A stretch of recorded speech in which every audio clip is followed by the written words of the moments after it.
Hi again then guys, and welcome to episode 1 of another brand new review series, and this series is High Rollers, and this is the shortest series of all of the series that we are going to be doing, and this series is purely for the most expensive classic collector's cars on Gran Turismo. The cheapest car here is 2.8 million, the most expensive ones go all the way up to 20 million a piece.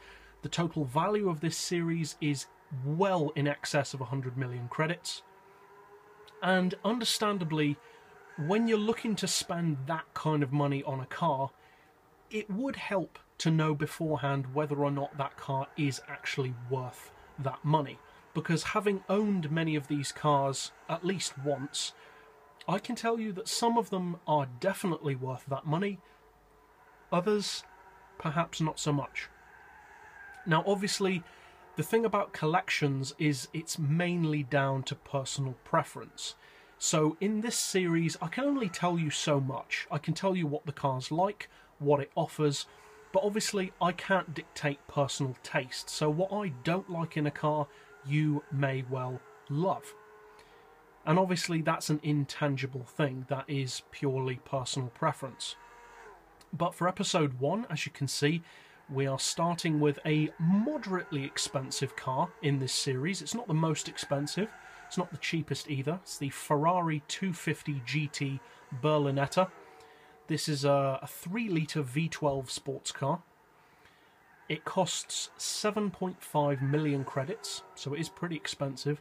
And of the extremely expensive vehicles on GT6, it is one of the more popular ones, mainly due to the fact that it is only 7.5 million, which is significantly easier to save up for than 20. But what does it have to offer? Well, fully tuned, it sits at 535 pp, which is decent. Not particularly amazing, but not particularly bad either.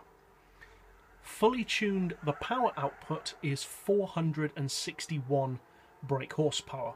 Again, there's no real point of reference to compare it to, but for a classic car with a reasonably small engine, it's a pretty good power output. Now obviously, being a low capacity V12, torque is not its best point. It puts out 325 pound-feet, which again isn't bad, but as you'd expect from a Ferrari, it does produce more power than torque. One of the best things about this car though is its weight. With the full weight loss package, it only weighs 844 kilos, which, in my opinion, is significantly lighter than it looks. And thanks mainly to that low weight, its power-to-weight ratio is a very impressive 546 horsepower per tonne, which is around the same kind of power-to-weight ratio as a Veyron. That's a stock Veyron. So, pretty good power-to-weight ratio for a classic. It's more affordable than many of the other classics, so it sounds like a pretty good deal so far. In terms of performance, top speed is just shy of 220 miles per hour without NOS, so again, seems pretty good. Acceleration is okay, nothing special, but it's definitely not slow. But what about the handling?